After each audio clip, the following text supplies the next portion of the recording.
అందరికీ నమస్కారం అండి. నేను మీ పల్లెటూరు వ్లాగ్స్. ఇవాళ ఏం కూర చేయాలి అని ఆలోచిస్తూ ఉంటే, కాకరకాయలున్నాయి గదా అని కాకరకాయ కాడికైతే వెళ్ళాను. కాకరకాయలు చిన్నగున్నాయి. లేతయి అనుకోకండండి. ముదిరిపోయాయి. అంటే చిన్నగున్నాయి గదా అని కొయ్యట్లేదు. అది చూడండి ఎలా పండిపోయాయో.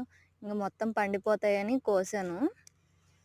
నేనైతే విత్తనాలు చల్లిన తర్వాత మొలిచినయయితే కాదండి. వీటికంతటికి ఇయ్యే చాలా మొలుస్తాయి. ఈ వర్షాకాలం చాలా తీగలున్నాయి మా ఇంటి చుట్టూ. ఈ సీజన్ మొత్తం చక్కగా కాకరకాయ ఫ్రై, కాకరకాయ టమాటా చక్కగా చేసుకొని తింటాము. అయితే కొన్నే దొరికాయి గదా! ఫస్ట్ హార్వెస్ట్ అండి నాది ఇవాళ. ఇవాళ మా మామయ్య గారు, మా ఆయన గారు బయట తింటామనంటే, మా అత్తయ్యకి, నాకు మాత్రమే వండుకుంటున్నాను. ఇంకా మా ఇద్దరికైతే ఇది సరిపోతుందని కాకరకాయలైతే కోసేసాను. ఇవి కొంచెం చేదెక్కువుంటాయి. కానీ చాలా బావుంటాయి ఎల్లిపాయ కారం ఏసుకొని చేసుకుంటే. మీ సైడు ఈ కాకరకాయలు దొరుకుతాయా? కామెంట్ చేయండి. ప్లీజ్ అండి సబ్స్క్రైబ్.